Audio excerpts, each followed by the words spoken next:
going on, guys?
What is everybody doing tonight? This afternoon, this evening?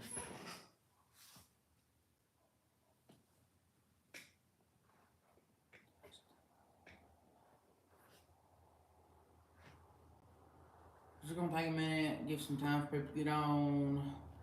Some people are probably still getting off,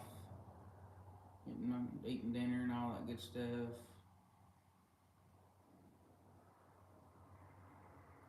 What year is your buggy? 2018.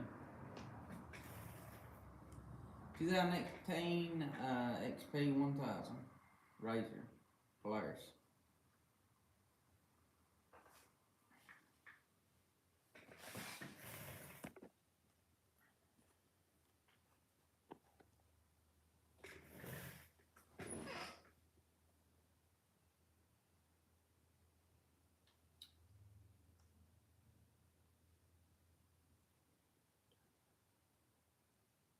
Yeah, I'm not real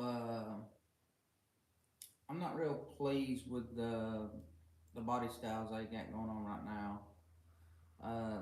I like these body styles. They got the sharp edges on them and stuff like that. And they look like a razor. That's what I always say. So, guys, like this live and share it with your friends to let people know what we got going on here. This is just a place for like-minded people to gather.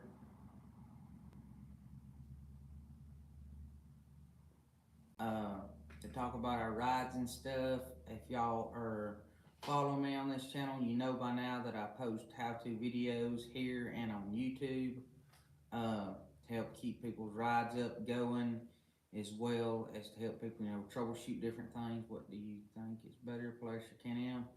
I'm gonna have to go with Polaris. That's just my opinion. Obviously, that's what I have. I'm not saying that Can-Am's a bad machine. It's just that's what I'm more familiar with as well.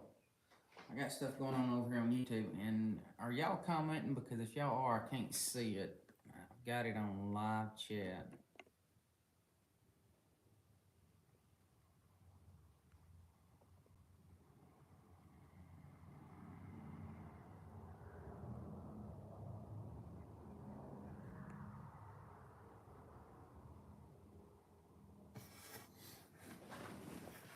Kawasaki mules, man, them things are just old workhorses. You're not going to beat a Kawasaki mule down. You're just not.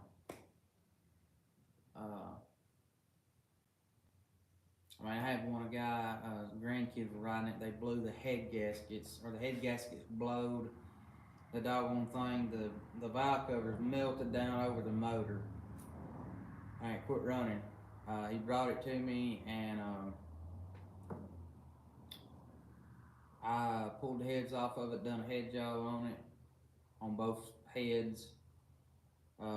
Put new head gaskets on it, new valve covers on it and everything, and sent it on its way. And last time I talked to the guy, it was still running. Have you ever worked on a 5.7 Ranger that runs but cuts off?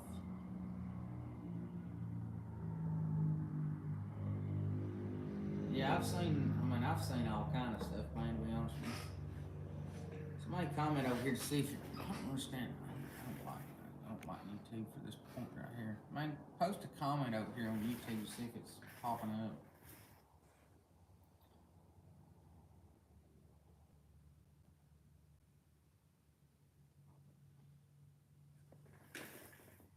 Oh yeah, man, you ain't gonna go wrong with Kawasaki mule. Keep it serviced.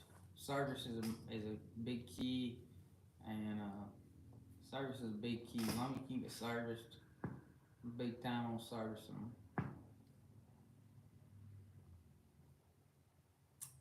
Service is a big key to everything. I'm a diesel tech.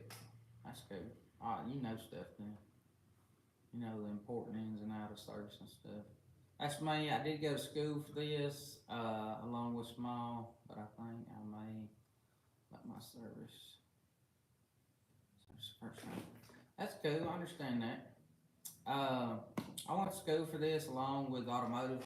Worked in the automotive field for a while before I decided that, hey, I think I want to do this instead. And I'm glad I did. That's whenever I opened up my own shop and stuff. So really glad I chose to do this. Started this business out in a barn with a dirt floor, no power. When we moved, went from that to my garage to where I'm at now.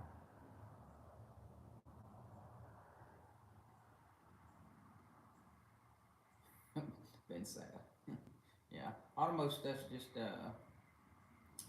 I mean, it's doable. I've done it. I mean, this stuff to me, I was raised around this stuff, so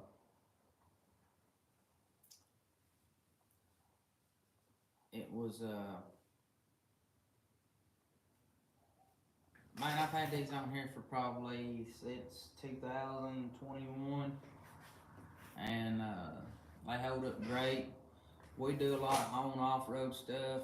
When we rode back in 2021, 2022, I mean, like we'd go ride, about nearly all night, 2 or 3 o'clock in the morning, and then we hit the highway coming back to the buddy's house where we parked at, and it'd be 10, 15 miles of highway, and I cannot complain with my X370s. I love them. I love the way they perform in the mud, on the rocks, everything. I know people love Rockzillas, and if that's what you like, I'm not knocking them. We just don't live out in Moab around here. In Alabama, we got more sandy dirt, soil and stuff, and if we do have any rock, it's a lot of sand rock. So.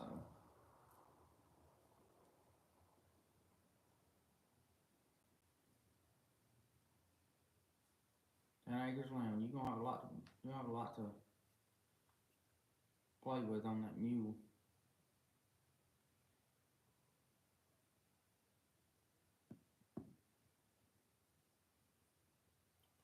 Yeah, man, Kawasaki's are tough, especially the mules.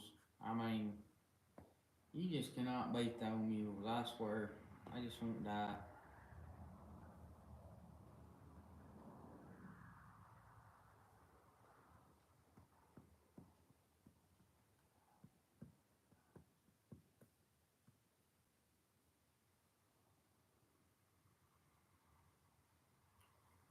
They just, man, you can't kill them.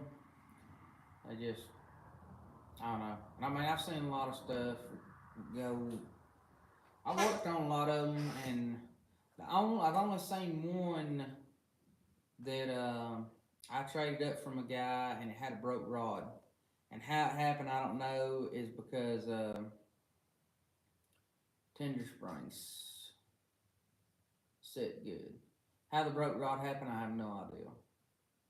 Tender, what tender springs are you talking about, dude? Ladies in there, here, calm down. I'm sure you're talking about tender springs on mine.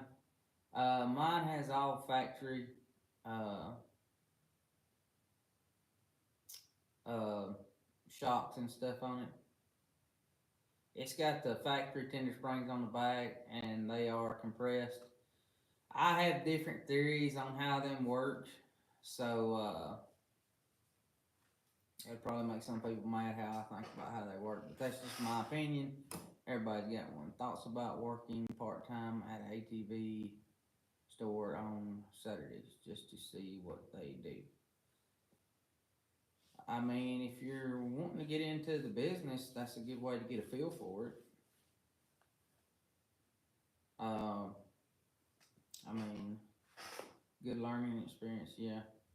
Uh, I love it. I love what I do. I can honestly say that the worst part of what I do is dealing with people. Uh, like working on the machines and stuff. Um, Really, the only thing that gets me aggravated is you're trying to get stuff out to make money. That's where the aggravation comes in. But for the most part, I like how stuff's put together and how it works and putting stuff on it, upgrading it, making it better, and making stuff last and all that. I like how all that stuff works. Are they dual rated or still the walker set up from Polaris? Still the walker set up from Polaris. Nice, 50 people in here. Yes, things looks like they're finally up and rolling like they ought to be. We're just bumping on up there about 80 or 90 where we were. We'll be doing good. I've been building engines for 15 years. Man, I've been around this stuff since I could walk. Uh, the first machine that I probably ever sat on. Everybody, people that follow me regular have heard this story before, but I started out on three wheelers. I see, born in '89. Started out on three wheelers. What's going on, man? We're working on that. We're waiting on T Wolf to bring the T Dog back. He's having some trouble with it, and he's kind of let it sit on the back burner. And I've got one, two, three, four wheelers here, and every one of them I'm waiting on parts on, or I'm at a standstill spot on it until I get some other stuff here to work with them. So we're gonna work on T Wolf's coming in tonight. Yes, sir. So as soon as he gets here, he told me he's gonna be about 30 minutes, and that was probably about roughly 15 minutes ago. So maybe everybody can handle looking at me for just a few more minutes. But yeah, I started out riding a three wheeler. I didn't even know a four wheeler existed. Just an overview of the shop. His truck probably broke down. I hope not. He's got a 2500 GMC. It is a gas burner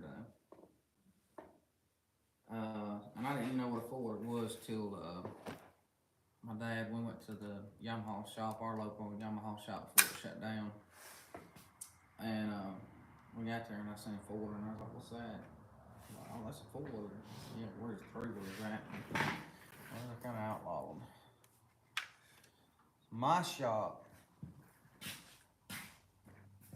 This is my shop. This area here is a 40 by 40. Has a loft that is a 40 by 20 with a this is a 20 by 40 storefront. This is a requirement to have if you're going to have being with the same distributors that places like Honda and everybody else. And this is the rest of it. Usually it's fuller than this. It's just starting to be riding season. We got rid of two North Stars and we sold another Ranger last couple weeks ago, so we've thinned out some and everything else. So that's why the shop, it don't matter where your shop's at, buddy. I promise you that.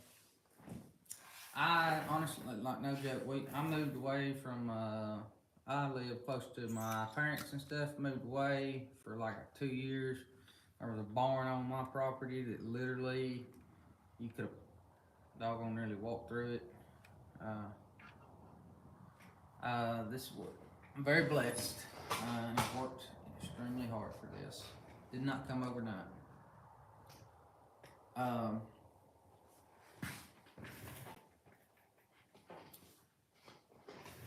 Did not come overnight. Very, very blessed. I had a dirt floor, like I said, and we sold that place, and we moved back over here closer to my parents and my grandparents and everything. Literally, like my land connects to my granddaddy's land, where I grew up at, and I had a 24x24 garage. And the house I'm living in now, my granddaddy actually bought in '86 and redone it. So he built a garage. And when I got to the garage, I went from a barn with a dirt floor to having that with cement floor, lights, and everything. And I thought I was like, living high. So it was pretty cool.